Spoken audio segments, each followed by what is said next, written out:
you? I cannot hear you.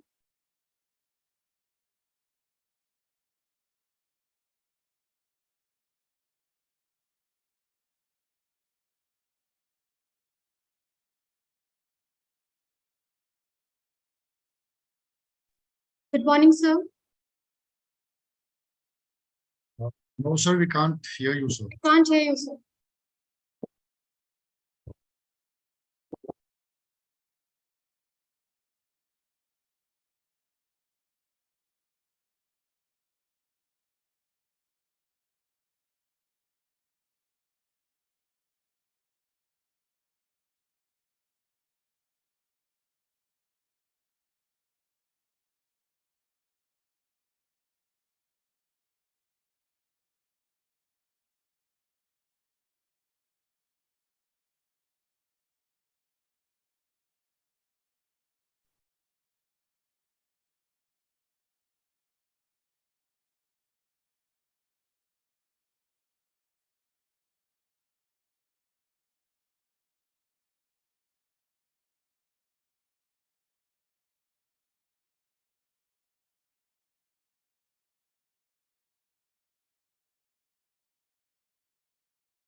Yeah. Do you hear me? Yes, sir. You're audible now. Okay. Good morning. Thank you, Preeti. And first of all, I welcome Dr. Sanjeev Kumar, Associate Professor and Area Director for Biotechnology and Bioinformatics, NIIT, Nimrana. So it's Thank my you. privilege to welcome Dr. Sanjeev. Thank you, At sir. this point Thank you. of time, I also welcome Dr. Aditya, IQSC Coordinator, Deshbandhu College, Professor Indrakant K. Singh, IQSC DBT Star College Coordinator, Professor Surbhi Dhingra, the Placement Cell Coordinator, then Dr. Kumar Shantanu, Teacher in Charge, Botany Department, and Dr. Preeti Rawat, the advisor for the Botanical Society, Vrinda. In fact, it's indeed a pleasure, and I really want to appreciate the effort of Botanical Society and the Placement Cell QFLE that they are hosting the very first event immediately. The college opened on 16th August. And the topic of today's talk is most relevant. Whenever the students comes, they have a lot of questions in their mind. Okay, they are going to the college. They are going one of the best college of the university. But what after that? What are the career opportunities? And gone are the days when we used to take our days when we used to take admissions. After that we used to plan what to do. But right now students are much conscious. They really want to know what to do. I was looking the talk of the topic career DIY. I was not knowing what is DIY, so immediately I Googled.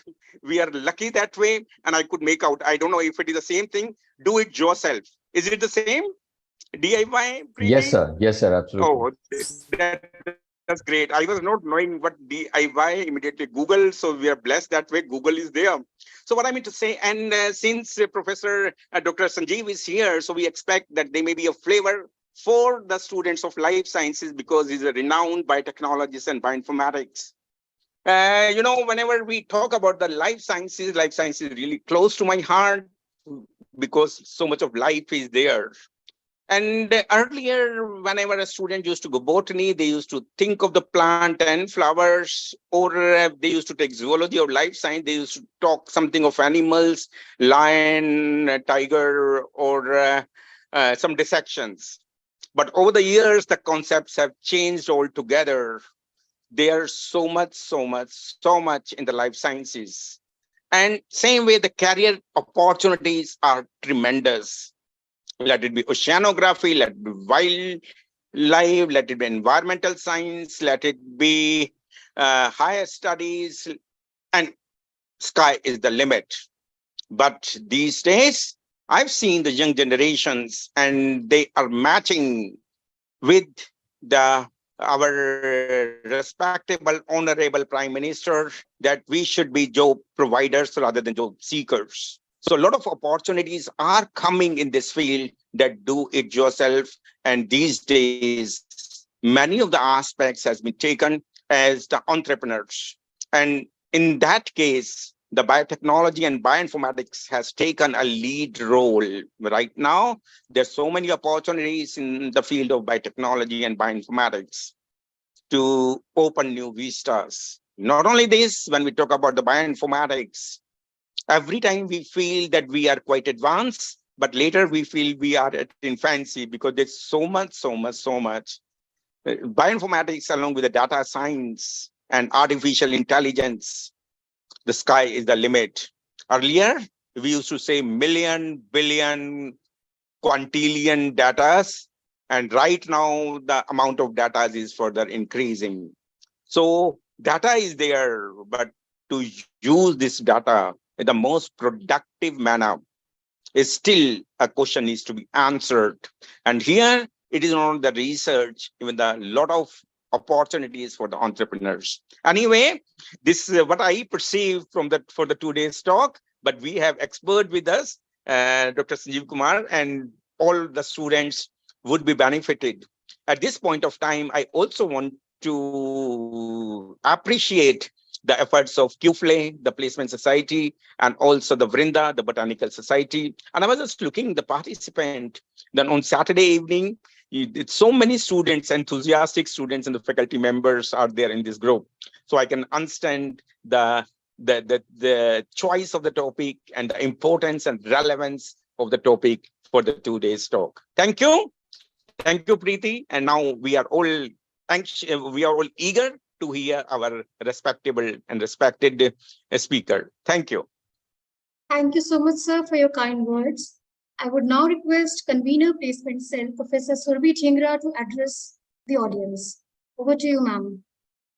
Thank you so much. A very warm welcome. Professor Kamal Kumar Gupta has made an excellent beginning and set the tone for the entire session that we are really, all of us are looking forward to.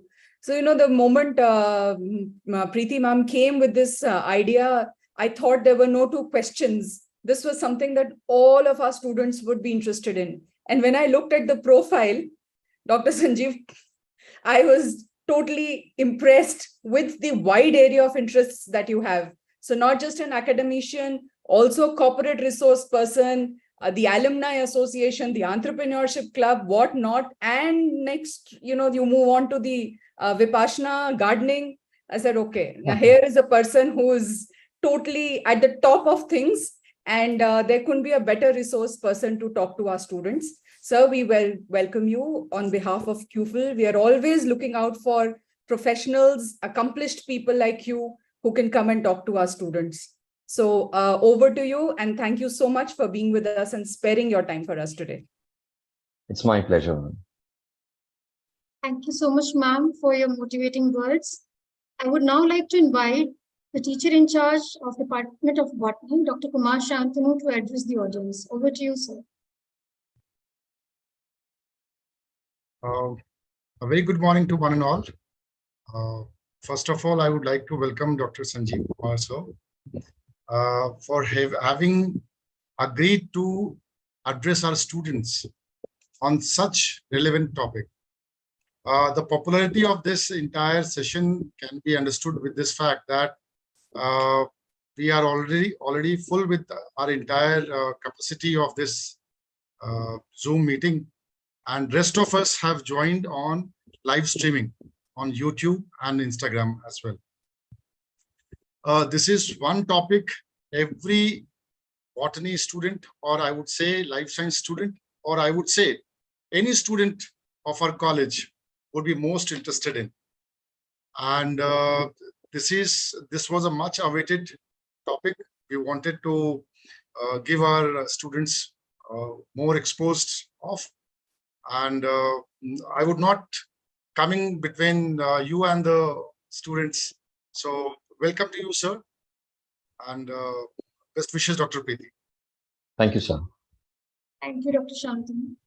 Thank you so much. I would now request Ria to introduce the speaker for today's event and take the session forward. Over to you, Ria. Thank you, ma'am. A good professor is more than just someone who can teach a subject well. They are also a mentor, a role model, and a source of inspiration. Our distinguished speaker for today, Dr. Sanjeev Kumar, is a perfect example of this. Dr. Sanjeev earned his doctorate from University of Delhi South Campus, Department of Genetics, Master of Biotechnology from Madhuraj Kamraj University, and Bachelor of Science in Zoology honors from Hindu College, University of Delhi. He did his postdoctoral research at University of Delhi South Campus and at Norman Borlaug Center for Genomics in Crop Plants, University of Texas, A&M. In his more than 15 years of teaching experience, Dr. Sanjeev has taught many students and shaped their journey at Amity University, Noida, and now at NIIT University, Neem Rana. In his teaching career, Dr. Sanjeev has served as an enterprising, dynamic, and innovative faculty at Amity Institute of Biotechnology, Amity University, Uttar Pradesh, Noida, for more than 15 eventful years. Apart from passionately teaching a wide variety of courses, he headed the Corporate Resource Center, Biotechnology, for 8 years, headed the Alumni Coordination Committee for 15 years, and was head coordinator for Summer School Biotechnology for 14 years. In addition, he also made his mark as career coach, faculty mentor, innovation mentor, entrepreneurship club coordinator, member of the Hostel Guidance Committee, and Students International Affairs Committee. He has also experience for social sector in education through his role of Senior Manager of Pedagogy at Sampark Foundation, Noida. Presently, Dr. Sanjeev is the Area Director of Biotechnology and Bioinformatics Division at NIIT University, Neem Rana. Dr. Sanjeev has long trodden on a road of a career that we, students, are starting our journey on. Today, we welcome you, sir, to mentor us and help us find a path for our career. Now, I would like to invite the speaker for today, Dr. Sanjeev, to address the gathering. Before the talk begins, there's an announcement regarding any query posted in the chat box will be taken up at the end of the talk by the speaker in the question answer session. Over to you, sir. Thank you, Ria. I'm overwhelmed by the introduction and all the kind words that have been said about me. I truly don't deserve. It has been a free-flowing life that I've led, and wherever the current took me, I've just been doing my bit. But from the very bottom of my heart, I want to thank Principal Deshbandhu College, Professor Kamal Kumar, also Dr. Surbhi and Dr. Kumar Shantanu. My gratitude to you for all the kind words. And the student coordinators. I know, how much we appreciate your work. If students were not there, we won't be teachers and the events will not be there. So thanks to you guys. And last but never the least, I thank Dr. Preeti for contacting me and giving me this opportunity. I love talking to students. Unfortunately, this is an online session. I really, really wished that it were a face-to-face discussion, but I'll definitely not leave any opportunity if it comes by, later in the future. So thank you to all of you. With that, I would like to begin the talk. I'm sorry.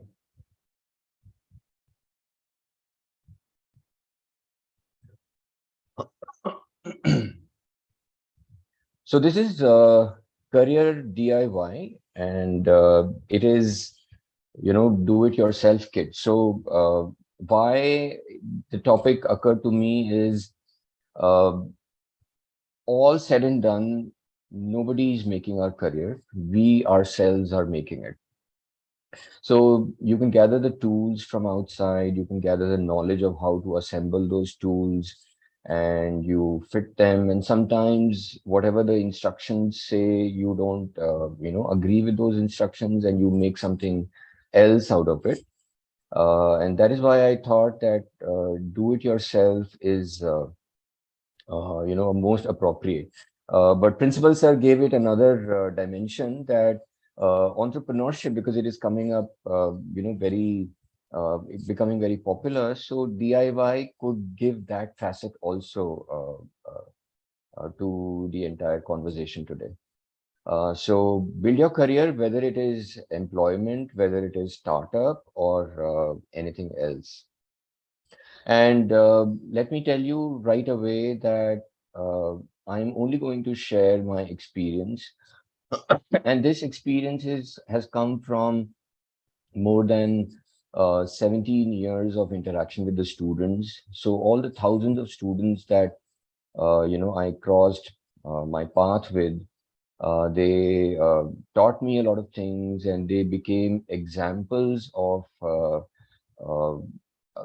of vision, focus, goal setting. And, these are the examples that has led me to achieve this wisdom that I'm going to share with you.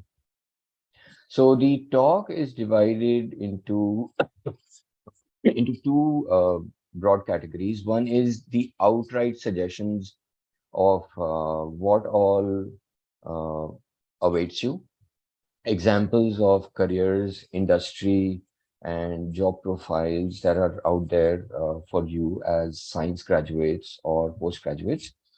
And then we, leave everything behind and jump into philosophical mindset. It is, in my opinion, extremely important to do that, because it's not as simple as a DIY kit where all you're talking about is some some pieces that you have to assemble and solve a puzzle, and when it is assembled, you have a perfect picture in front of you. It is obviously not like that. It is a constantly evolving aspect of your life, and your attitude, your behavior, how curious you are, how enterprising you are, so many factors, what kind of company you keep, what kind of mentors you have, what inspires you, what motivates you, everything plays a role in you evolving in your career. So there is a definite starting point, but then uh, how that point grows into something that can be called a successful career is all up to you. You have the steering in your hand, you have the accelerator, brakes, clutch, whatever, and you go ahead. Okay. So I'm not going to do, I was sharing it with Dr. Preeti in the morning that, there was a statement in the poster that I come with immense expertise and endless opportunities awaiting you. So that was very scary. Let me be very honest, I don't have answers, right? I can only show you light. You will find answers. That is a teacher's job, right? That is all the teachers of this world do. You have to find your own answers, right?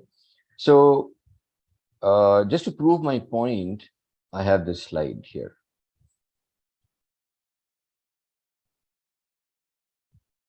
So this is an invitation. Of course, I'm using a menu card from 2017, but I Googled buffet menu and this came up and I loved it. So why I'm using this example is because choosing a career is like, going to a buffet and looking at the menu card. half of the things we don't understand, and we don't even know whether it is edible thing or not. But just because it says menu, I can be assured that it must be something edible. The point is, of course, don't go by the rate. The rates have increased. Okay, it's more expensive now.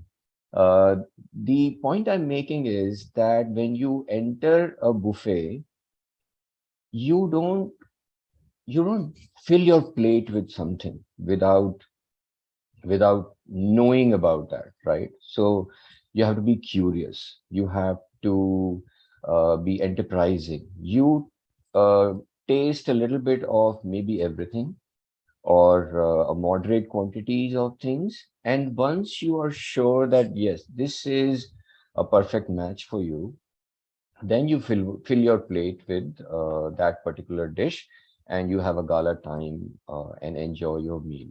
So the next few slides will only present the menu. So, as I said, I'm not doing a wonderful job by just presenting what all is available in the market, right? You could have done that on your own also. But it sets the stage for this conversation. And so here we go. The industry, is vast, immense. And although there are a few bullets out here, but the industry is constantly evolving. If the industry was taking 10 years earlier to evolve, and you have industry 2.0, 3.0, and now 4.0, I'm sorry. My talk will be punctuated by my coughing, so please don't mind that. My throat is a little sensitive. So the industry has been evolving, and these days, because of advent of artificial intelligence and machine learning, and utilizing the computing power of computers and electronics, we are adding a super fast dimension to everything that we do. So careers are going to evolve even more now, but the industry, of course, can be subdivided into all these categories. So there is academics, agriculture, horticulture, seed industry. And because we are polluting so much, we are making species extinct. So conservation will become an industry.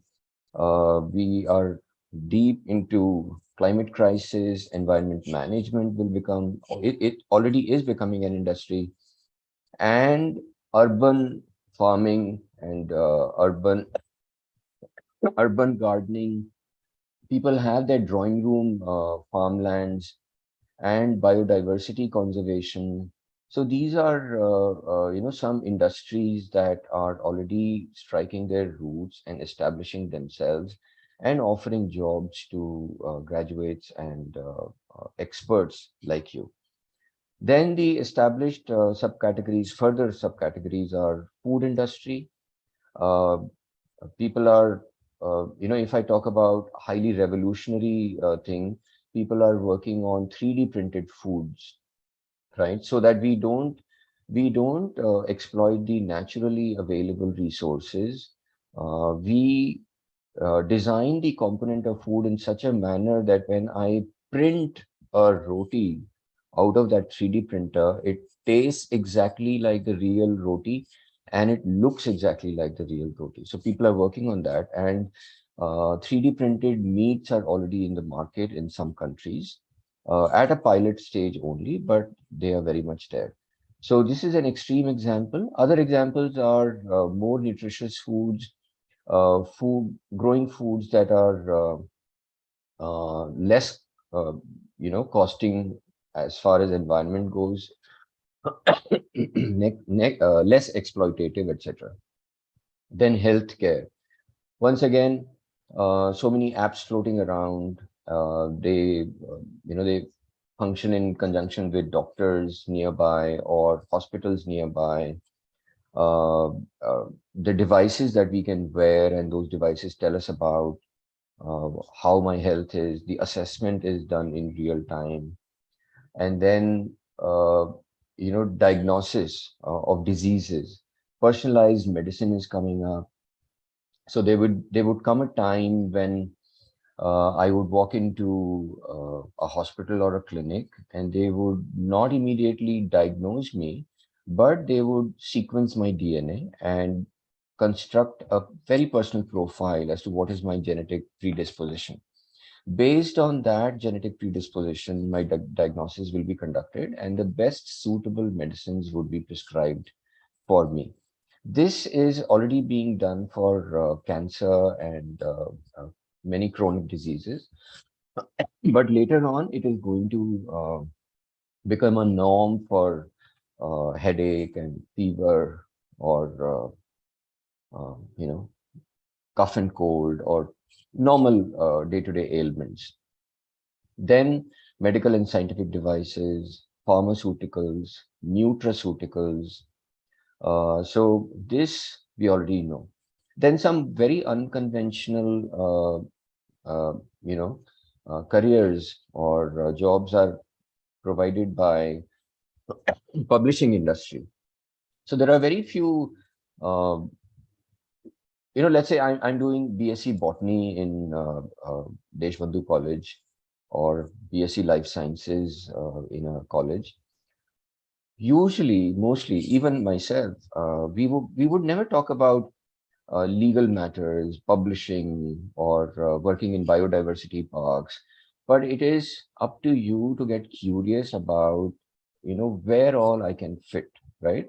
So publishing house means writing articles for newspapers, or working in conjunction with science experts to compile articles or write books and edit those books, compile review articles into the form of books, or writing encyclopedias, and designing textbooks.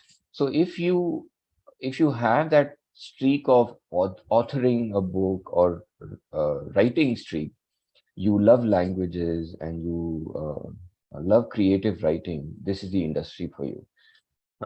So all kind of publication industry is inviting you, welcoming you. Then is the legal and IPR. So you have the knowledge of science, and because it is the age of intellectual property, and patenting it, and saving it, protecting it. So they need a combination of legal expert, and a combination of somebody who understands the science of it. So if you have that combination of science and legal nitty-gritties, then you are the perfect person for doing this job. So scientists would approach you that this is what I have done in the past 1 year or 2 years, and can you help me? So you will do the assessment for that scientist, and come up with solutions that, okay, the product is not unique, but the process is, or this facet of the product is not unique, not patentable, but other aspects, 2 more aspects which you are missing out are patentable. So that is a very good combination. Science journalism related to publishing only, but if you can keep up to date about happenings in what is happening in the world of science, and report it in layman's language, or report it for big science magazines published for scientific community, or published for students, or published for general public, then that is science journalism. Again, you have to have good command on written word, and you have to have interest in science, so that you can dissect out a news item and investigate further about it, and write an article in a very interesting story that captures everybody's attentions. Then another aspect that I did not want to miss out on is biofuels. So the fossil fuels are running out. We are running out of their stock, and we will soon not have any coal, any crude oil, and the industry would be revamped, and we will have biofuels being produced in industries at industrial scale. So these biofuels mostly are coming from fermentation processes, and also from the lipids and oils that plants produce or microorganisms produce. So most of the industry is again at a very nascent stage, and research is going on, but people are frantically working on it. It is a hot area, and it will be all over the place in coming years.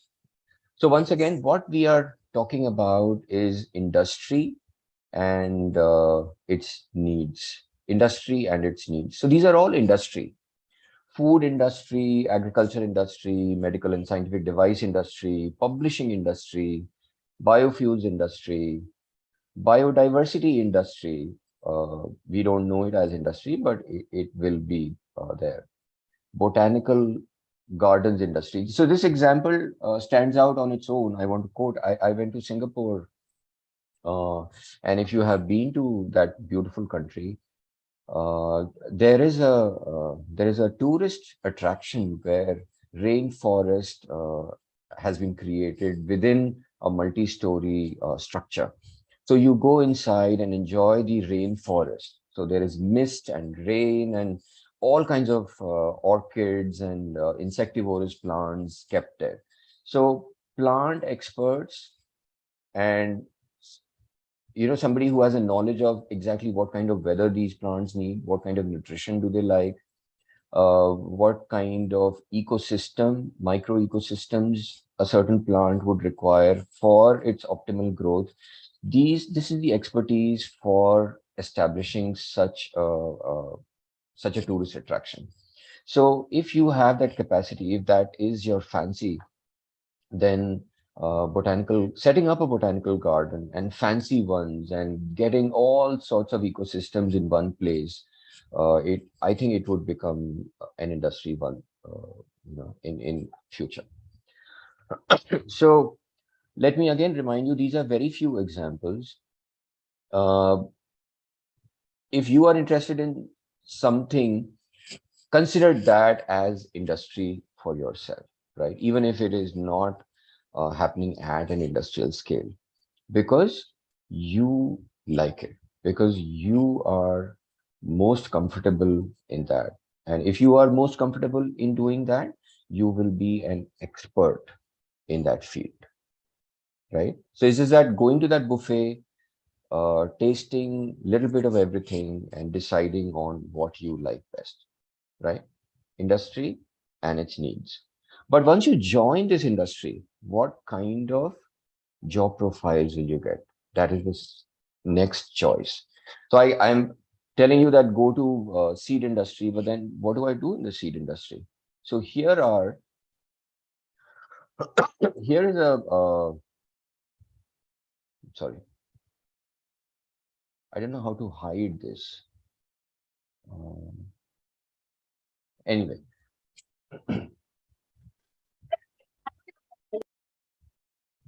Sorry. Oh, I'll just let this be. We'll not break the flow. So here what you see is, pick up any industry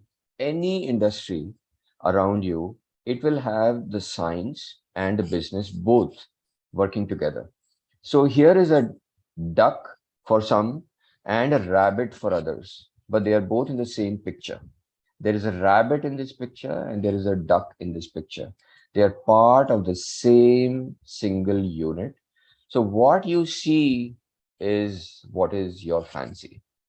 So you can go into the science of an industry, or you can go into the business of an industry. So you have to ask this question to yourself. which process are you interested in? Just because you are doing BSc botany or you're doing BSc life sciences or zoology or biotechnology or anything, doesn't mean that you can't leave science behind.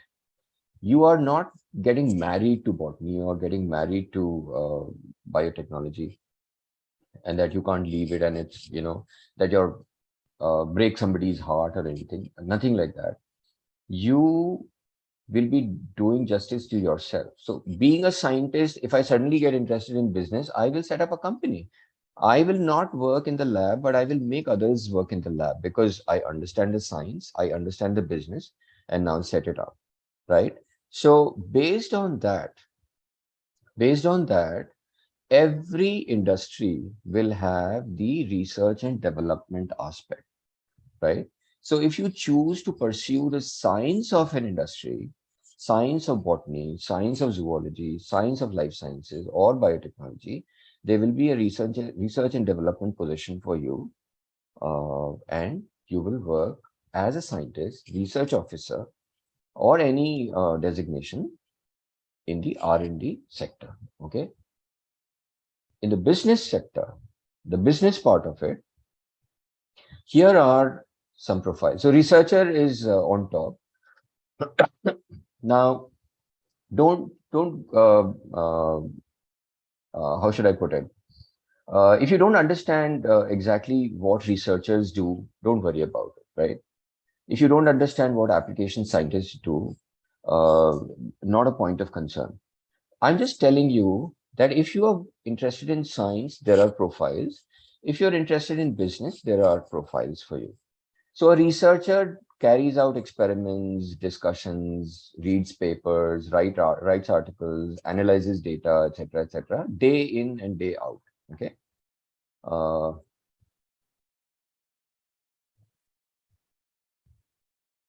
Day in and day out, right? Researchers. Application scientists are experts of a particular instrument or a particular process, because let's say next generation sequencing, and you are an expert of the latest machine that has been launched by Emersham or Promega, or these big shot companies. So if you are an expert of that company, you work for Emersham, you will be the boss. You will be the top-notch person to approach if anybody in India or in a region has a question about that machine. You will visit that scientist, explain how it works and how to use it, how to analyze data, etc., etc. If it is a new HPLC machine that a company has released, Agilent Technologies is a big name in separation techniques. So HPLC, high performance liquid chromatography. If you are an application scientist for Agilent, you will be traveling to help scientists all over the place, right? So these are two examples of something that is heavily occupied by science of the industry, right? Science of the industry. And all these are the business of the industry, right? So business developer, right? Let me tell you right away, this is a sales job, okay? Sales and marketing. So without finding out what a salesperson does, without finding out what a marketing executive does, do not disregard this position. Do not ever do that. Without tasting a dish just because you don't like the name of it, or you've got negative feedback about it, do not discard it. It just might turn out to be, perfect match for you. So what is business development? What is marketing? Do be curious and find out what is that. So why it is not called sales anymore is because it is not exactly, knocking on the door or pressing the doorbell and asking people, sir, I'm selling you this, or ma'am, I'm selling this, and would you be interested in purchasing? No, you're not doing that. There are many business development profiles, especially in the life science sector, where you are responsible for the business development of high throughput products, and you have the best knowledge about those products. So the scientists, you take appointment with a scientist, or you take appointment with a medical doctor, and they listen to you, and you go there, explain the functions of that machinery, how it is different from the the products that are existing already in the market, and you talk with them, right? Business development. At this point, I would like to take an example, because my maximum exposure in the corporate resource and placement division was at Amity University, where I was heading this division for almost 9 years, 8.5 years. So there was a company called Synthes, okay, Synthes, Synthes. They make prosthetics and they make implants, okay, human implants, and they replace bones and cartilage mostly. So not exactly prosthetics, but accident victims, product for accident victims. So the people who were selected for business development by this company, they were mostly MSCs, BTechs, and even MBAs, MBA biotechnology. These were the people who were given expert knowledge on where a certain implant would go, how to take measurement, and how to design a new implant, because these are custom made, tailor made. So if you are the person concerned, you will be called, you will enter the operation theater, you will look at the victim and assess the damage, which bone exactly, you will take measurements, send these specifications to the manufacturing division. They will construct it, and the piece will come in. And my students at the time gave me this feedback that sometimes they themselves were doing the surgery because the doctor was not confident of placing it properly, etc. So because I always wanted to be a doctor, right? Everybody has gone through that pre-medical test scenario, and not getting in, and then uh, getting gloomy, etc. So I still fancy human anatomy so much that I was almost jealous of that profile, that I wish I could be that business developer in Synthes. So this is one example, the kind of job that some of the sales executives or business developer people do in the industry. And marketing is advertising, and how to publicize, and which targeting urban market or targeting rural market or targeting A-tier companies or B-tier companies. So that is different. Infographics, if you're good at statistics, and if you're good at design and representation of data, you can join as an infographics. So this is a simple example, although it was not intended to be the example of infographics, but how you represent a certain data is infographic. It could be this talk. How do I very concisely convert the entire talk into infographic, that one single picture? Or what is happening in the world of AI, or how is AI impacting our lives? So one single picture that captures the attention and represents the data perfectly. So if you have that, if you like playing around with such tools, infographic job profile would be suited for you. Product development. So scientists are doing some research, they are developing some new enzyme, but how that new enzyme can be developed into a product, how would you pack it, how, what kind of functions can that enzyme do, who will be the customer, and what all accessories do we need? And this is just one example. So product developers are working in conjunction with researchers and scientists, and working with the business team to design the perfect product. Product executives are the people who train the sales team. So if, let's say, if it is a glucometer, or if it is glucose or a pregnancy test, right?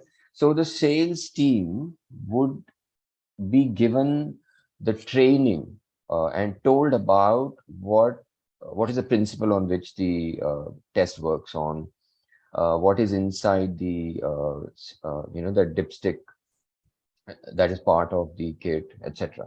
So this product executive will train the sales team and manage the sales and marketing of the product. Technical writers are, I've already discussed, they write scientific articles for a company. So if I am a big hospital, and let me spokesperson here. So spokesperson and technical writers, I'm combining these two. So if I am a big hospital and I want to publish an advertisement about me, or we have done a very path-breaking surgery and we want to write an article in the newspaper, then that spokesperson will write that article, because that person has the technical knowledge and exactly why it is path-breaking. That in the world it was conducted for the first time, or in India it was conducted for the first time. Only that person will know how to project that to the lay people, right? The general public. So people hold this position. They are the spokesperson for that company, right? Technical knowledge, good spoken language, good command in the language, and writing skills and people dealing skills and media, how to deal with the media, they know that. Technical writers also write scientific articles. So if I am a pharmaceutical company, Novozymes, or I have discovered a new enzyme, let's say an enzyme that can tolerate even 200 degrees Celsius of temperature, or an enzyme that does not lose its function even when it is desiccated, right? Just thinking randomly. So if I am that company and I have discovered that enzyme, then I need to, of course, it will be patented, and the company will have the property rights on it. But I need to publish about it, right? So in a scientific journal, that whole work that the scientific team did and their findings will be converted into an article and to be published in a good journal, right? So these are the people who will be doing it. So scientists are doing research. They are not wasting their time on writing papers in a private organization. In a research institute, scientists will not get a technical writer. He or she himself has to be the technical writer, but there is industry which hires technical writers separately. So the publishing industry has editors, professors in your college or botany department or a big research institute. They are, so Tata McGraw-Hill wants to come out with, let's say, industrial or ethnobotany, or, how botany can affect society, or, the medicinal plants of Rajasthan, or medicinal plants of the Aravallis, new book, right? So Tata McGraw-Hill will hire you, and you will approach the scientist because you know their language, and you will go to Dr. Preeti, Dr. Surbhi, and convince them that they are the experts, and they should write a book, and that you are there to support, and etc., etc. So you will be working in conjunction with the scientists and professors, and editing the book for them. Instructional writers, again, publishing industry, or in fact, every industry, wherever you go, there are standard operating procedures that are to be written, documentation of policies, making of new policies. So if it is a pharmaceutical company, if it is a drug research organization, or it is a seed industry, and you need or it is an instrumentation industry, a new HPLC machine. The instruction manual for usage of that machine has to be written. It has to have clear instructions for the user. So you could be that person because you understand the science, you have good command of the language, and you are a good teacher, right? Exactly which instruction will be easily understood, a good teacher can immediately know. So if you have that streak about you, you could be an instruction writer. Spokesperson, I've already told you about. Intellectual property, so I'm skipping these two, I'll come to it later. Patent officers, again, I've already explained it in the previous slide. Sorry. That you will advise a scientist on what to patent and what not to patent, what is not worth and what is extremely worth, etc. Science outreach is coming up very fast. Every government all across the world is interested in general public getting aware of what scientists are doing. There is a huge gap in, in what scientists are doing, what academicians are doing, and what general public understands. Even today, when new students come in to take admission for biotechnology, the parents have this question that we don't know what is biotechnology.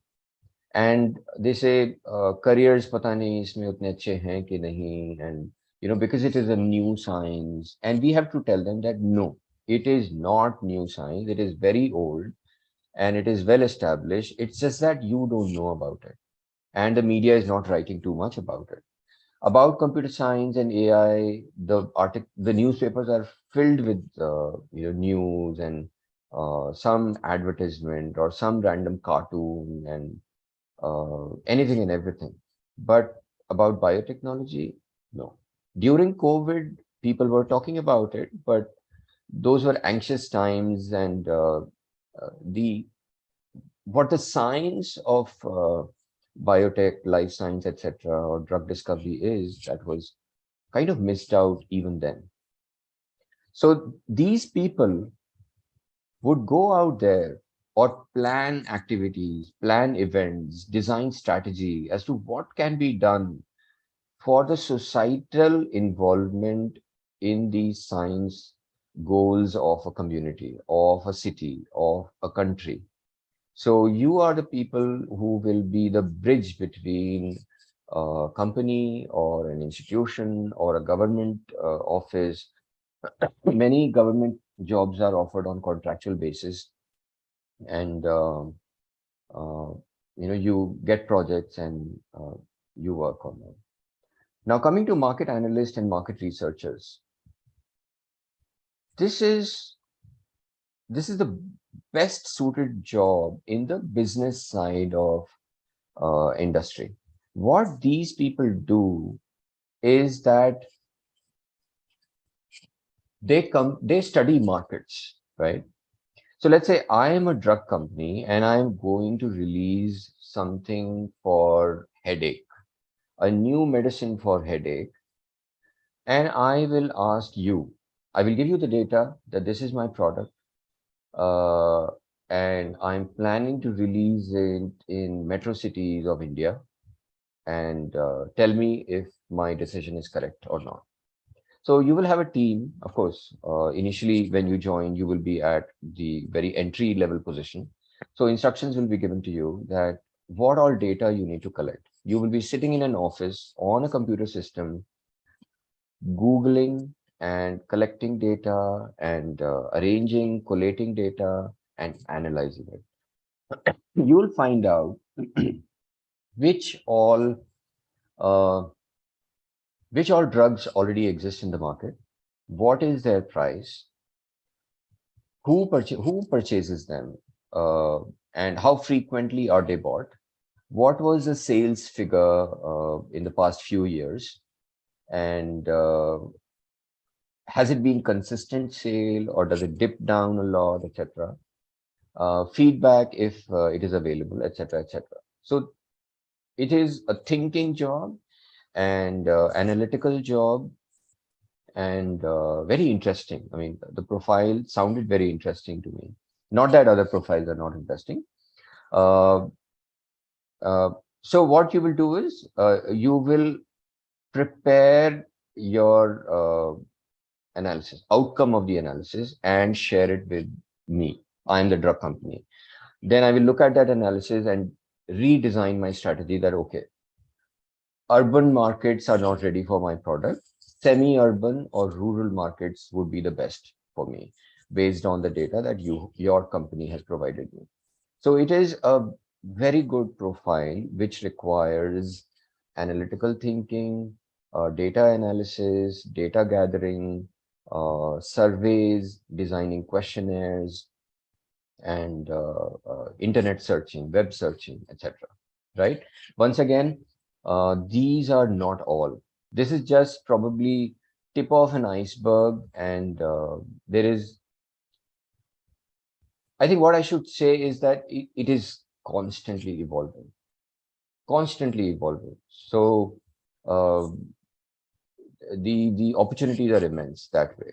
But it is a DIY thing. You have to go out there. You have to get curious and ask yourself the right questions, and go to the right buffet, uh, read about it, taste it, and talk about it, and be curious and keep learning, right? So just a few examples, of course. And then there are, you know, I myself had forgotten that I had written about, added this.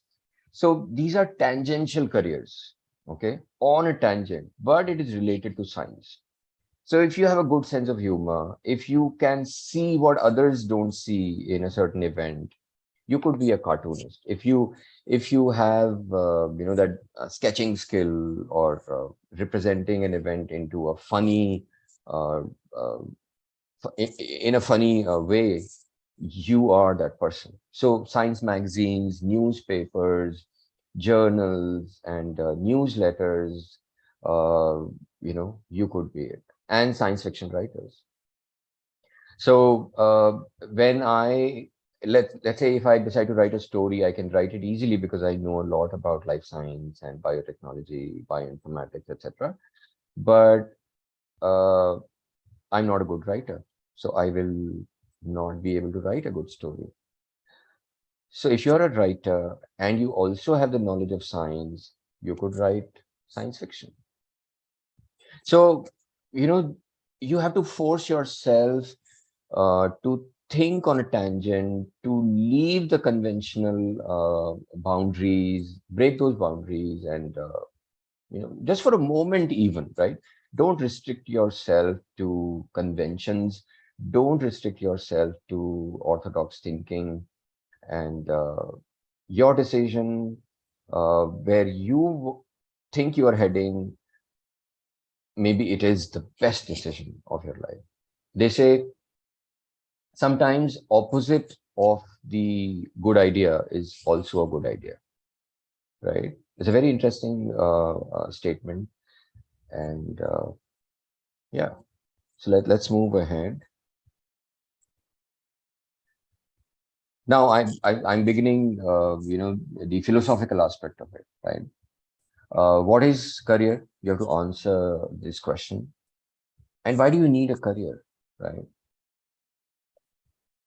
That is again a very pertinent question. When people will say that, don't talk to Dr. Sanjeev ever again because he asked this question: do you need a career?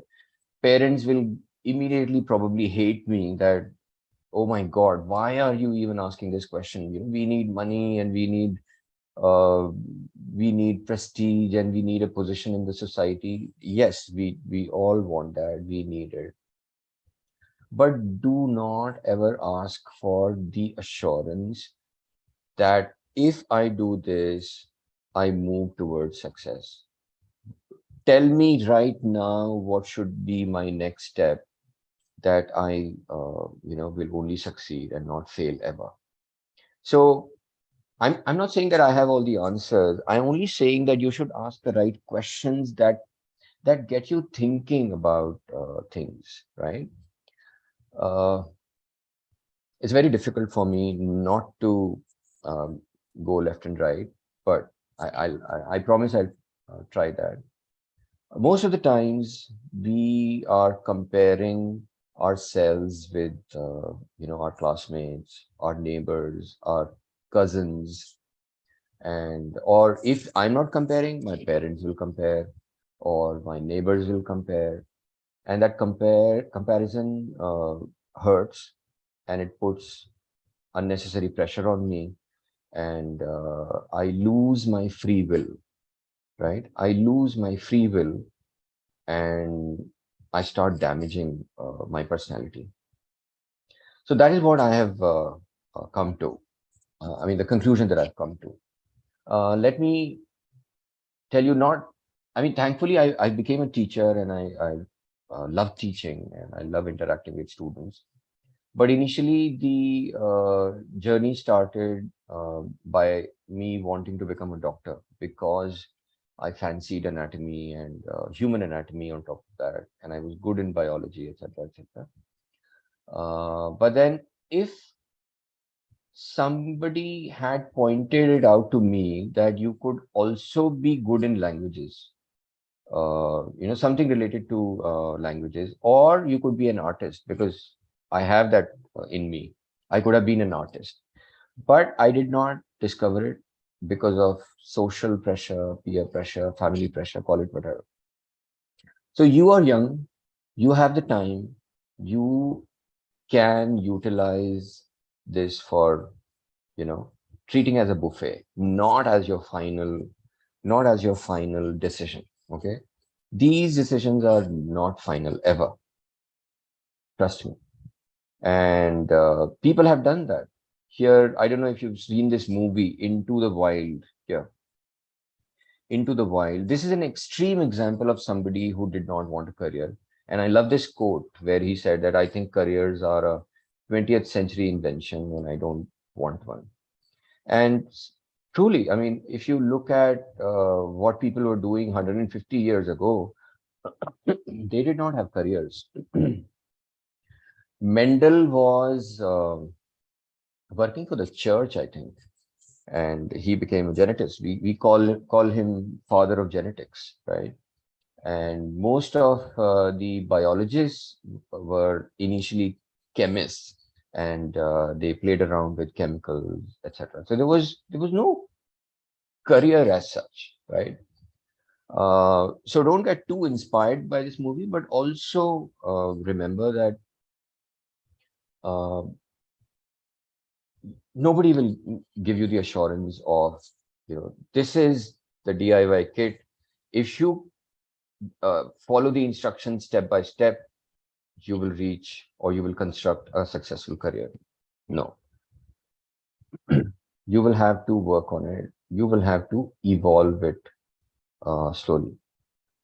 And I've made this point, careers are not a straight line path ever. It's not a straight line journey. It will surprise you, always surprise you. And sometimes you will take U-turns. You would think you are supposed to take a right turn, but at the last minute, you will take a left turn, and so on and so forth. That is what careers are. Okay. So I would like to now take a few examples, and I thought I would finish in half an hour, but I think it's going to take more time. So I request the organizers to immediately interrupt if I'm exceeding time. Preeti? No, sir, you please carry on. All right. Thank you. Thank you. So we will take these examples. So here is Shrish Mishra. Let's see what he did.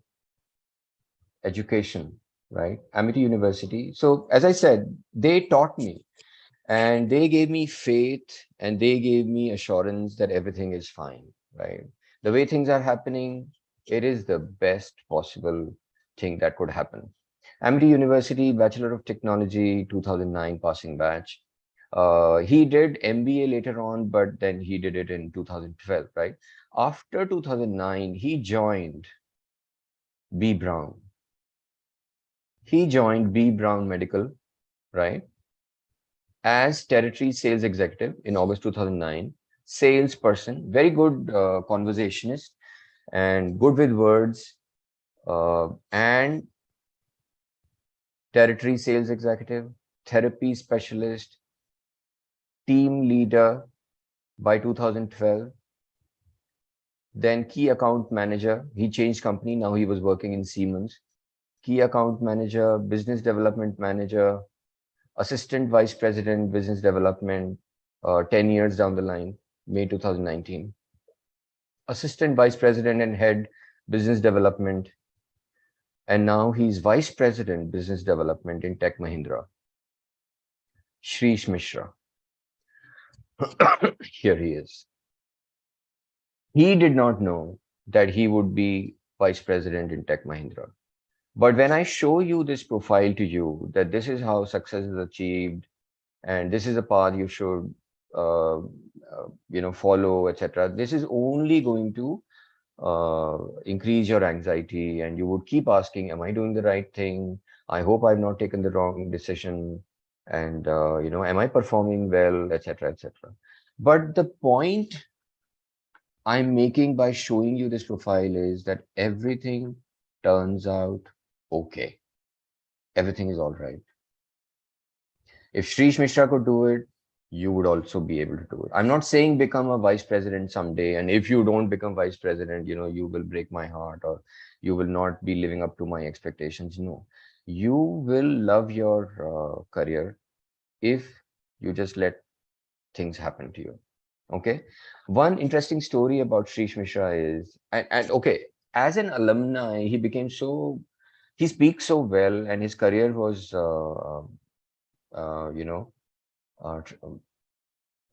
so eventful that we started calling him for career events and back to our college for talks. And my colleagues would ask, Sir, aaj kaun aaya tha? Who was this person? And I said, Shrish Mishra from 2009 batch. And imagine what my colleague said about him. I said, Shrish Mishra aaya tha? Acha, wo lafunter. So, that is a word that he used for this student. And so the lafunter Shrish Mishra of 2009, becoming vice president of Tech Mahindra 10 years or 13 years later, the world judges us and calls us names and discourages us. But if we do not get discouraged, if we do not get affected or take it as positive criticism, I think things are all right. Okay. So that is what. Then is Dr. Vivek Kashyap, a very good example. I did PhD with him from University of Delhi South Campus. Education, let's go to education. So Department of Genetics, South Campus, awarded in 2002. He did his postdoctoral work in ICGEB. And look at this, parallel to his PhD, 2003, he had started, or rather parallel to his postdoc work, he was doing LLB from University of Delhi. And he was also doing a course on IPRs and, something to do with becoming a patent officer. And now he is, okay, his career. He worked as a senior specialist for Pangea, a science company. Now he shifted into IPR in October 2006. Patent attorney for Novo Nordisk. Then he changed organizations like Sorbis. Again, the designations don't tell you what he was working on, but he was in the legal division and intellectual property division. Then currently he is in Roche and he is an associate director, patents. He was trained to be a scientist, but he realized that he would be better off handling legal matters for science organizations, and that is what he did. He value added to his profile by doing LLB. Never too late, right? He must have been 26 at that time, 27, I don't know.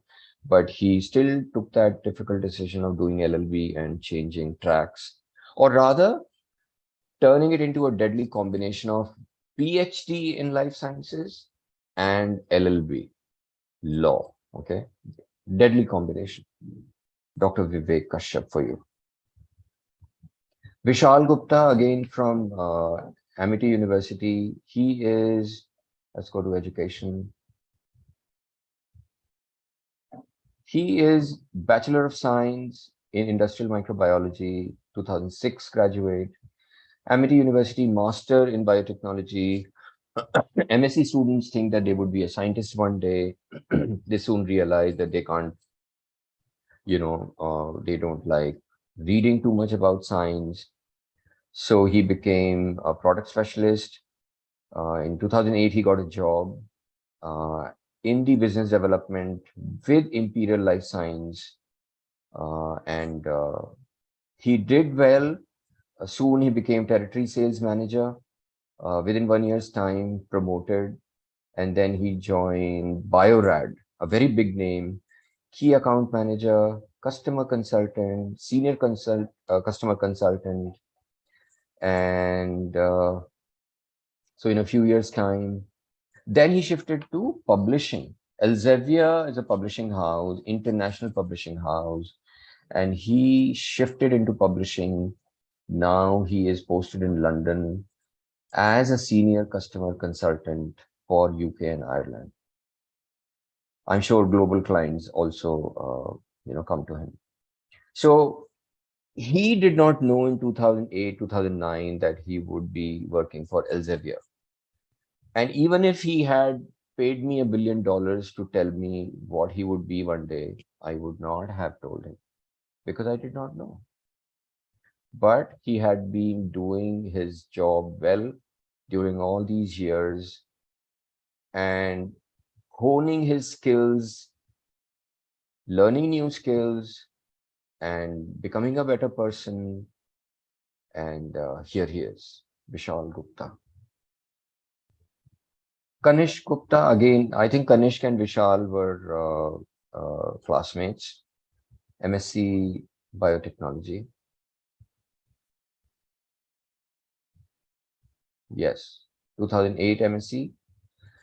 And he again did MBA later on. After getting some corporate experience, they did MBA. Where did he join? He joined APAC Sourcing Solutions as business development executive. Okay. Now, very interesting company. I would like to tell you about this company. So what they do is they do internet search. So there are two companies, A and B. They see that A is waste, produces product A and throws it in the river. Okay.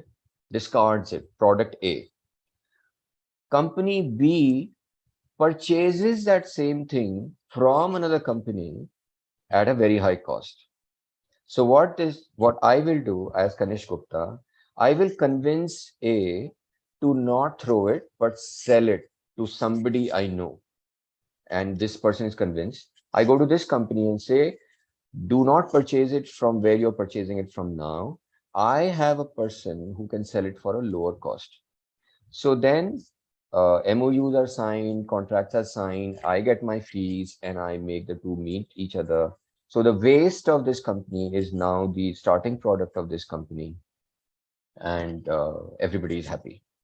So APAC Sourcing Solutions does that, run by, because it was a campus placement, I remember their founder. And so Kanish Gupta also advanced in business development and sales, and now he is commercial. His designation is Commercial Leader, Consumer Goods, West Asia. Commercial Leader, Consumer Goods, West Asia, and he loves his job. Again, nobody could have told Kanish Gupta that one day you will work for Asia and or capture or take care of the Asian market for a certain company. Aanchal Gupta again, BTech. Okay, she got a job right after BTech. BTech Biotechnology 2008 passing batch. She joined as business development at Imperial Life Sciences. She was in the same batch as Vishal Gupta. So she was a BTech student, Vishal was MSc student. She has made her career in sales. She's worked for big names like Corning. And now she works for Lonza. She is the commercial director for South Asia. So just to prove a point that business development, sales jobs, marketing jobs are not, I mean, even girls, even ladies can do amazingly well in these profiles. And she's amazing. I could never get her to Amity or an institution to give a talk. She was so busy and she traveling the world for her job, etc., etc. Preet Sharma, he knew he loves wildlife. He did Bachelor of Science Zoology from Amity, passed out in 2019, a good example for you to relate to. And he gave himself time to explore. So you could do that. Here is an example of a successful person who took a break from everything and visited buffets of all kinds and decided to do MSc. National Center for Biological Sciences, a big institution, did Master of Science in Wildlife Biology and Conservation. So if people are doing masters in wildlife biology and conservation, if institutes are running programs like wildlife biology and conservation, wildlife biology and conservation are definitely an industry, okay? Because that industry is demanding experts to work for them. What did Preet Sharma do after this? He did internship at the Delhi Zoo, National Zoological Park, ICER Tirupati internship, Wildlife Institute of India internship, biologist at World Wildlife Fund internship, but of course he was absorbed on a project, project officer, species conservation, in the World Wildlife Fund India. His posting currently is in Ladakh. That is where this picture was taken. And this photograph has been captured by him of a fox, snow fox, or whatever the species is. And this is Preet in the middle. So he knew, if you are that person that you know what you want to eat, you enter a buffet and you exactly fill your plate with that, you're a lucky person. But doesn't mean that your career will be a straight line career. And I'm not challenging it. But if you're not that person who knows exactly what needs to be done, then good. Confusion is good. So Preet stands out as a person who knew that I want to work with animals. I want to work with wildlife. That is what he knew about himself. So that ends the examples. We go back to our PPT. So now more philosophy. After all this, I told you in what industry, what job profiles, examples of career graph, how people are traversing their careers, and now something to reduce your anxiety. Okay, if you are anxious still. Remember, institutions don't make us, we make the institutions. Of course, we need good teachers, good mentors, educators, policymakers. We need them. But it is a bitter truth that when I project my university in media, I will take example of successful people, right? So you become a big scientist on your own, but I will use your name in my advertisement that here is this person, and he did his BSc from my college. He did his BTech or her BTech from my college. So I get more reputation by using the names of students who have made good career for themselves.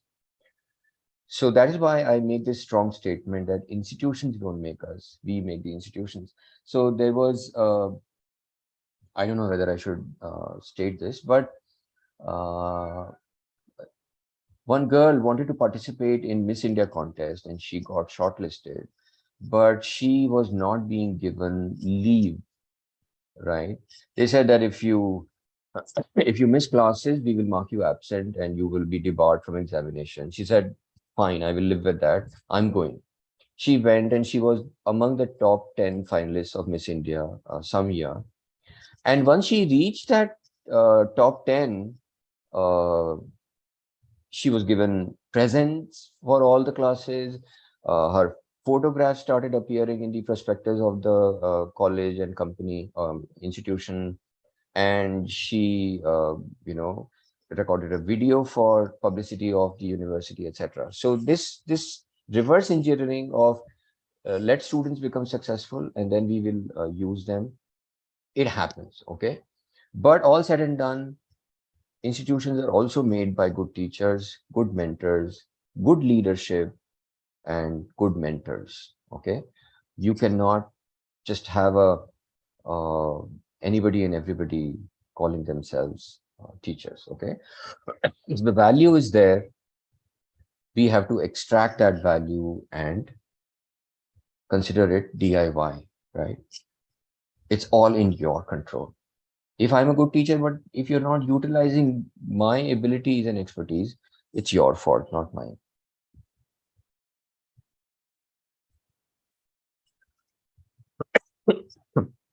You will never do this. If your worried friend comes to you and you advise him, yeah, you are on the right track, please keep worrying. Worry a lot and, don't sleep. If you can worry 12 extra hours in the night, remain awake and keep worrying and things will be all right. You never do that, right? So you have to tell the same thing to yourself.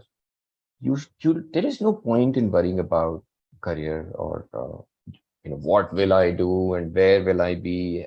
Would I be successful enough? Will people, praise me or appreciate me, etc., etc. It's not going to help you, right? I don't know if you have read this, but please read it and then I will reveal what is there in the last panel. Do you ever think much about the future, Linus? Oh yes, all the time. What do you think you would like to be when you grow up? So if you don't already know the answer, this is the answer. Outrageously happy. And it is a perfect answer. If you say, I want to be the best neurosurgeon of the world, I want to be an astronaut, I want to go to the moon, or I want to be an astro microbiologist, or, whatever, I want to be a superstar, but you forget to mention that I want to be happy in the clause, then maybe the destiny will give you what you want, but not give you happiness. So it is, it is all over the place. People want something, but they forget that they can be happy just like that. And that is what our goal should be, okay? So worrying will not help. Worrying will not help. And always remind yourself that it is happiness and peace that you want all the time, not a certain designation. Never. Designations will come and go, but it is the joy of being in the moment. That is what you require, right? And it is a proven fact that if you're happy, you will be successful. But what is that equation that the world functions on? The world tells us that if you're successful, you will be happy. But it is the other way around. If you're happy, if you're content with what you have, if you're happy with the efforts you're putting in on a day-to-day basis, if you think you are sincere enough and you are joyful about that, if you're helpful, if you're a good person, and you are learning things and you're curious and you're just at peace, happy, you'll get lucky. I promise you that. I mean, this assurance I can give you. And because I say it is scientifically proven, I'll give you an entire book who proved it. Sean Achor proved it. He wrote this book called The Happiness Advantage. And there is a TED talk also by Sean Achor, and you can listen to it. It is the funniest talk, one of the most funny talks I've ever watched on TED. And the book is amazing, Happiness Advantage. And the take-home message is that discard the equation that success will make you happy. Please stick to the equation that happiness will definitely make you successful. Very important. And what is the strategy? Because you can't just be happy and reading jokes all day, and that strategy will not work. Watching funny videos that I'm happy, where is the success? That won't work. But the strategy is, okay, yeah, the transformation won't happen overnight, and transformation won't happen without you making an effort. It is a journey. You have to keep moving, you have to keep making efforts and see that you are changing. Prove to yourself that you are becoming a better person on a daily basis. Work on your communication. And by that, I'm not saying that you become a public speaker in a day's time. Remember, it will not happen overnight, but you have to work on it. How you express your thoughts, how you speak to people, how you express yourself in writing. Are your thoughts exactly the same, what you are saying and what you are writing? And don't worry about if you don't know good English, right? That is again a prejudice, bias that we have created in Indian society. All the managing directors, CEOs, HR heads, recruiting officers who visited our college during my headship of CRC, they said, we are not looking for people who can speak good English. We are looking for people who can communicate well. And there I learned that, okay, it is about conveying your message, not using heavy words, not using flowery language. Or so if you can always express that I will speak in this language, and let me explain, I have the answer, but I can better express myself in this language, and go ahead and do it. It'll in fact prove that you are confident also. Confidence is on the top of this list. Soft skills. So you gain confidence. And by confidence, what I mean is you don't have to become an extrovert to say that you're confident. You could be an introvert, but a confident introvert, because you love who you are. You're confident about who you are. Okay. You're courteous, you have etiquettes, you have team spirit, you have empathy, compassion, you listen to people, you don't keep blowing your own trumpet all the time, and you're supportive, and so on and so forth. Many soft skills, right? Ask people, ask your teachers, do I have enough soft skills? Where can I improve? What is it that you think is lacking in me? Ask your friends, ask your parents, your mentors, or self-assess yourself, right? So communication, soft skills, and here is an example of a question that was asked in one of the interviews during recruitment. So a tiny cabin, two people sitting there, and the HR asked, how many golf balls can fit inside this room? And I'm thinking, and thinking, and I'm thinking, and I'm thinking, and I give an answer. But the HR is not interested in your answer. Let me tell you. Always remember that how you think is more important than the outcome of that thinking. So what HR told me later on is that we wanted a student to think aloud that, okay, I've never played golf. I've never even held a golf ball in my hand, but I think it would be of a diameter of 1.5 inches, right? And okay, volume of the sphere is this formula. Length, breadth, and height of this room is this. So let's assume roughly volume of this room would be this. Volume of one ball is this. And I divide the total volume of the room by volume of the ball, and I get the number. So if you can present this method of thinking to the other person, you prove yourself to be an analytical person. You prove yourself to be a quick thinker, somebody who can solve problems, somebody who is solution centric, and so on and so forth. But if you say, you go mum and you confuse, maybe you can get confused about some questions, but at this point, my advice would be tell them that you're confused. Have that confidence that, the question is interesting. Can I have a pen and paper? And can I take some time working it out? Because this is still an easy question. A difficult question would be, how many iPhones would be there on the campus of Deshbandhu College? How many iPhones? So this has a logical way of, getting worked out. So that logical way has to be put on paper so that you can strategically solve it. Okay, so to summarize, aptitude and attitude means that you declare yourself to be a learner always till the end, right? You don't become an expert ever. You are always learning, lifelong learner. You confess your mistakes. You own up. You own up the the lacuna here.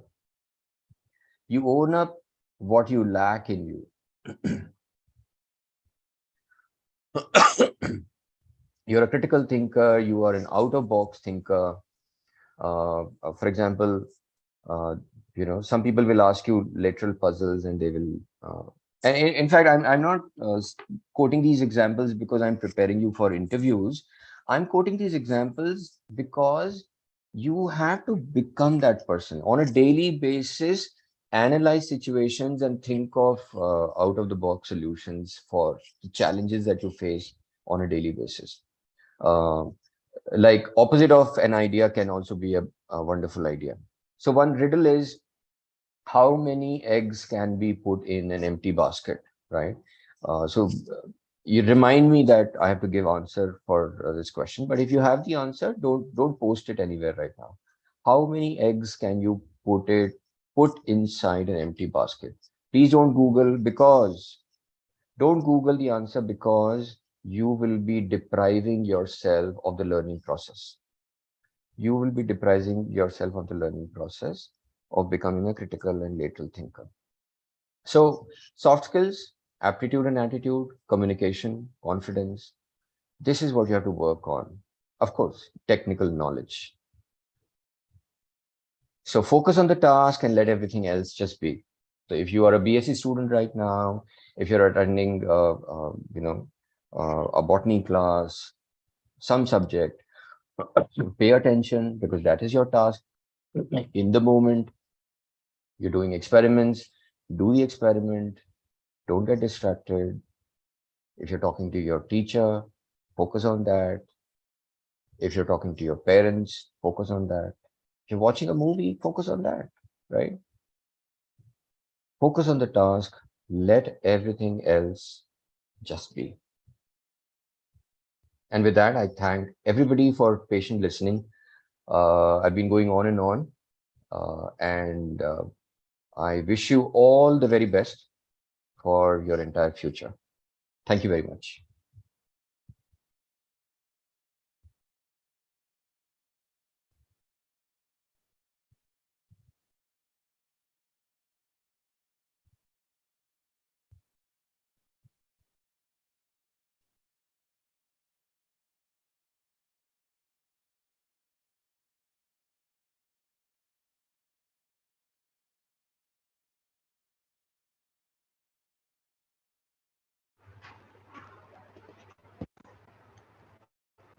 Am I audible? Yes, Shambhavi, you are. Yes, Shambhavi, you are audible. Okay, all right. Thank you so much, sir. Indeed, it was a very enlightening counseling session. Okay, all right, ma'am. Indeed, it was a very enlightening counseling session by you. It has led to understand the hurdles in our career path, helped to develop the confidence to overcome these difficulties. We have gained the confidence to assess our interests, abilities, and values. We are very fortunate to attend this session and get this mysterious area clarified related to our career. Students from diverse courses have benefited from your talk, and I'm pretty sure everyone present here must have got their ways as well. Before we move further, we would like to present an e-certificate and a memento as a token of appreciation for you, sir. Please accept it with our sincere thanks. Thank you Now, very much. I Thank would you. like to invite Saina from Botany Honors Second Year for the question and answer session. Over to you, Saina. Thank you, Shambhavi. No session is said to be complete without why, when, what, and how, because asking questions is the first way to gain knowledge. So, if we have your permission, there are a few questions by the audience. We will be really thankful if you would answer them. Yeah, sure, please. So, the first question is by Nitz, who has asked, what is the best one advice you would give to the students who pursued BSc Botany? I've already given a lot of advice, and there is no botany specific advice or zoology specific advice. It is because I chose botany for a reason. I can always find out exactly what those reasons are, and then I have to ask myself whether I want to pursue the science career in botany or plant related area, or I should move to the business side of it or do something else. Because for a lot of students, joining a program is also a revelation that they made a mistake, right? That BSc Botany or BSc Zoology or BTech at any university or BTech Biotechnology is not for them, right? They realize it. And not a huge thing, because everything leads to something else in the future. So botany specific advice here would only be that you ask yourself, what kind of masters would you like to do? Because it is an honest confession and very established fact that immediately after BSc, the opportunities for job in the industry would be very, very limited. And you can join there, but you would soon feel stagnated. So masters is something that you should definitely do. And so the question that you should really be asking is, now that I have the entire array of subjects in botany, and I know about these subjects, which subject should I master in? Which subject is more relevant for me to go deeper into, right? So you pick that subject, do masters in that, and then you decide for the course of your action. Thank you, sir. Another question we have is from Khushi Kumari, who has asked if you would please share some strategies for balancing career aspirations with personal life goals. I think I've already answered that when I said that whatever task you are doing, so personal life goals, becoming a good human being and enjoying society, enjoying family, would come from spending quality time with friends, quality time with your family. So if you are at home, you have to give time to your parents. If you are visiting your grandparents, you have to give time to them. If you are going out with your friends, you give time to them. And of course, you have to, when you get into a job, you have to be sincere with uh, learning new skills. I join a company, and if I say I don't want to work, I want to only chat with my friends because I'm missing them, that won't be a very good idea. So when I'm in my office, I work, I make new friends at the workplace, and I do my job sincerely. But when I am out of it, when I leave office in the evening and I meet my friends or family, so it comes with experience. Uh, you realize that uh, you know that you're becoming a workaholic, and then it would be your decision whether that label or that path of becoming more and more workaholic, is it good for you? Is it proving good for your relationships, etc.? So you have to keep introspecting and asking that question to yourself. I think that would be a good thing to do. Thank you, sir. Next question is from Simran Dhariwal, who wants to know if there are any professional organizations or associations that students of the botany department should consider joining. Right now, see, if you are sure that botany is your area, and you are looking forward to becoming an academician or a scientist, or you want to cater to the scientific community, then yes, definitely you should look for and your teachers will be better suited to advising you on all the societies of botany or forestry or wildlife or conservation or environment societies that you can apply to become member and get the updates for maybe gatherings or conferences that they are organizing. Go there, meet new people. So I am no botany expert, so your faculty would advise you on that. But yes, if you have made up your mind to cater to the botany world, then yes, it would be a very pertinent thing to do. Thank you, sir. Next question from Urvi Thapliyal is, what are some potential job opportunities for the botany department? How should we approach employers or organizations in this field to create placement opportunities? All right. So when you like right now, what you can do is all the industry and job profiles that I have shared or related I'm sorry, or related job profiles. You can talk to your alumni and list out various companies that hire BSc Botany students. Give this list to the corporate or placement division in your college or university. And the student team should actively participate in this process, where you call up the HRs about what kind of students there are and what kind of profiles they are interested in. And they are good in communication, good in writing, technical knowledge, etc.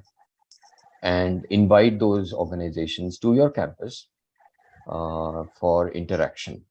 So pre-placement talks are given, and then if there is a large number of students who are interested in opting for that organization, then they hold a job fair or recruitment event. And getting a campus placement is always better because the college is working for you. A company is always interested in going to the campus because they get a large crowd of aspirants for them. But otherwise, if you miss out on the campus opportunities, either after BSc or after masters, and you're on your own, Then creating a LinkedIn profile. It's like advertising myself, selling myself, identifying your key skills and your offerings. What all you're good at, what all can you do. If you are a good team worker, you should put it there, right? Not just your CGPA. You say that I speak well, I write well, I am confident, I'm a team person, I'm very jovial, I was a basketball player, I was a hockey player, whatever. You advertise and create a wonderful, impactful CV and post it online. So don't say that you are a botanist and you're looking for a job. You should look for jobs in the life science sector, right? Generalize it. Don't get too specific in the beginning. That is how you should project yourself on job portals when you create your profile. So yeah, I think that should be it. Thank you, sir. Another query is from Sakshi Nawani, and she wants to know if you could please enlighten about future in pursuing bioinformatics. Bioinformatics is, it's like a golden opportunity, right? So there is, or let's drop this. I should not take that example. So currently, artificial intelligence and bioinformatics is the hottest area, right? In life sciences, because it combines the knowledge of computer science engineering, algorithms, machine learning, and computational biology, and everything put together. What you would be doing is you would be the task is achieved, or the outcomes is achieved at a much faster rate. So making machines work for you is is path breaking, and it expedites everybody's work, whether it is a scientist, whether it is an organization or data analyst or data collation, anything. So if you're good with computers, if you're good with computer languages and it excites you, then please go ahead and do a course in bioinformatics or or computational biology, and without any doubt. Thank you, sir. Another question from Akanksha Rajpati is it good to go for generalized subject for masters or a more specific one? So if you cannot make up your mind, if you have, let's say, thinking of, you have 3 different choices of specific subject, right? Then I'm not taking it lightly, but I would make chits and pick one option. Otherwise, if you can do a generalized program where all 3 subjects are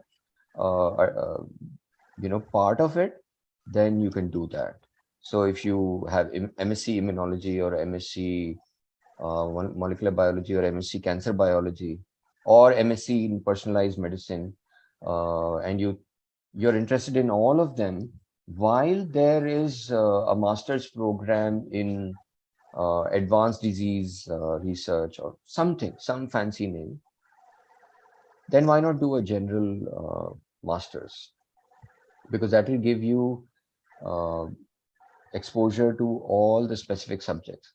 Let me take this opportunity to tell you that when we begin our education, we are all at the same level. We are learning ABCs, counting, kakhaga, and everything. And then we divide ourselves into becoming a botanist, a zoologist, and biotechnologist, etc., or even computer science engineer separately.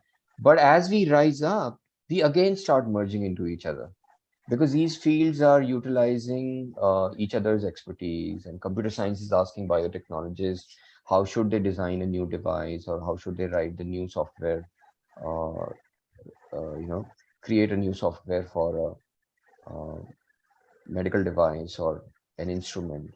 So everything will merge higher up. So everything is interdisciplinary these days. So whatever works for you. If you know what you are interested in, go for a specific one. If you are confused, be my guest, go for a general one. I'm very confident about that. Thank you so much, sir. Next question by Pragati Kiran is, what are the things we botany students can do related to our field in parallel to our graduation journey for gaining experience for our future career? Botany.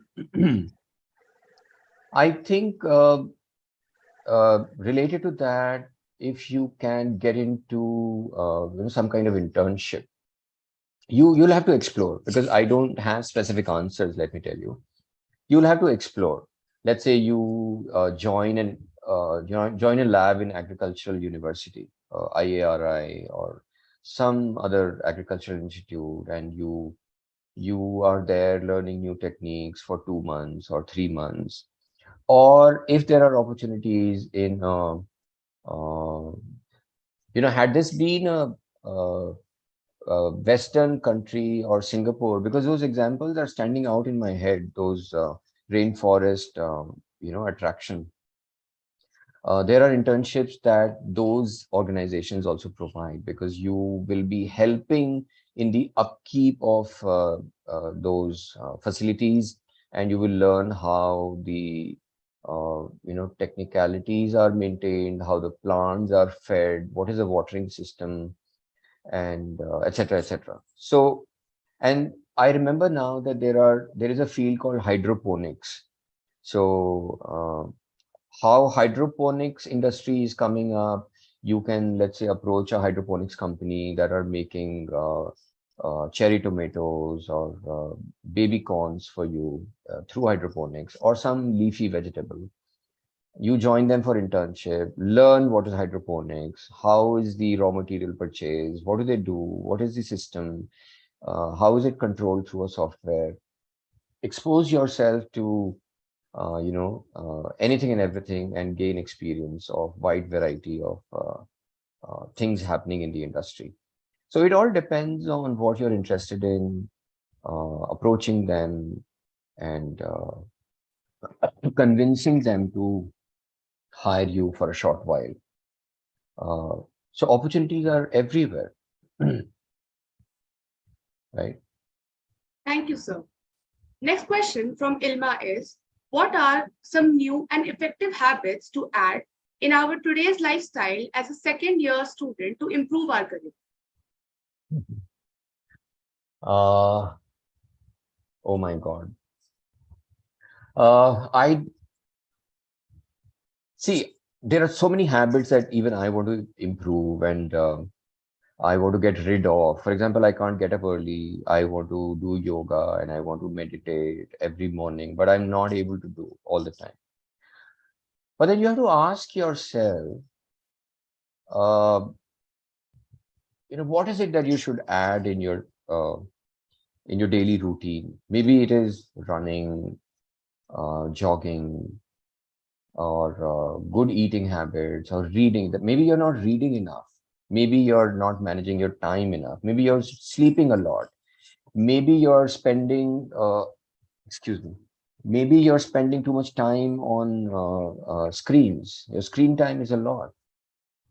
So introspection, I come back to introspection. Please ask your friends and parents. And at the age that you are at, we often, in fact, not sometimes, we often dislike our parents, because our parents are always pointing out bad things in us. Ye nahi karte ho, wo nahi karte ho, koi chinta nahi hai. So you ask them that, okay, broad things side mein rakh dete hain. Tell me a specific habit that I should improve. So they will tell you, you eat a lot of junk food because, chips and Maggi and biscuits and, I don't know, nachos or pizza or burger. So if you agree with them, then you have to make a conscious decision. Or your teachers tell you that you're not reading enough. Or your teachers tell you that you should improve on your writing skills. You're not able to express your thoughts very well. You speak well, but your writing is still needs a lot of improvement. Ask people. They will tell you, right? And if you are good at introspection, you ask yourself. I've given you some clues in my last 3 slides: communication, soft skills, aptitude and attitude. So if one of those clues has hit you that, okay, this is something that I can start working on, just one habit at a time, slowly but steadily, start working on it, and you will reach someplace, right? But if you have a mentor, maybe your elder brother or sister, or even a younger brother or sister, or your parent, if you have a mentor, you give the liberty to that mentor that when I don't stick to my habit, please point me and criticize me so that I'm reminded of. So I think this can create a good system. And in fact, I'm telling this to myself also. So I can give this right to my wife, and my wife can, tell me every day that aaj fir se aap der se uthe, और कहते तो हो कि yoga करोगे but करते नहीं हो, and all that. So I think we can make our friends and family our companion who can help us build better habits.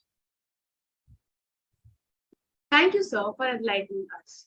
Due to shortage of time, we won't be able to take up all the questions. You can email your queries to the speaker. His email is provided in the chat box. Now, I would like to invite the Society Advisor, Dr. Preeti Rawat, to give a formal vote of thanks. Thank you so much, Sanjeev sir, for this wonderful talk. On behalf of Department of Botany, Botanical Society Vrinda, and Placement Cell QPlay, I extend my heartfelt gratitude to Dr. Sanjeev Kumar, eminent speaker for today's session, for accepting our invitation and enlightening our students about the myriad career opportunities available to them in the field of biology and allied disciplines.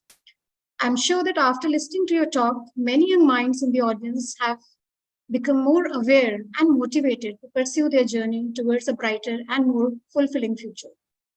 I extend my heartfelt gratitude to our respected principal, Professor Kamal Kumar Gupta sir, for taking time out from his busy schedule to be a part of this event.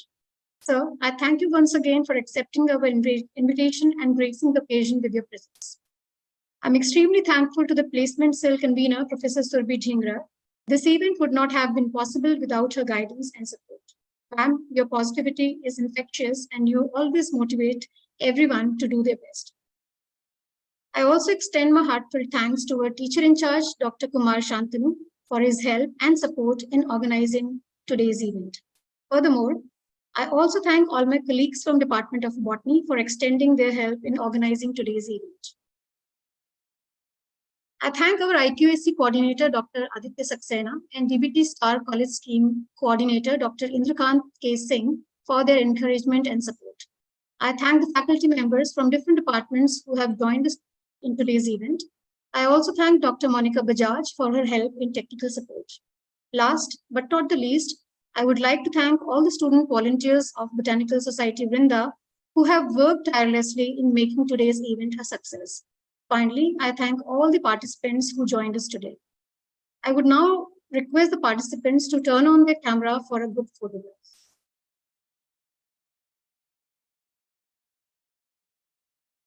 Please, if you can turn on your cameras, we can have a group photograph.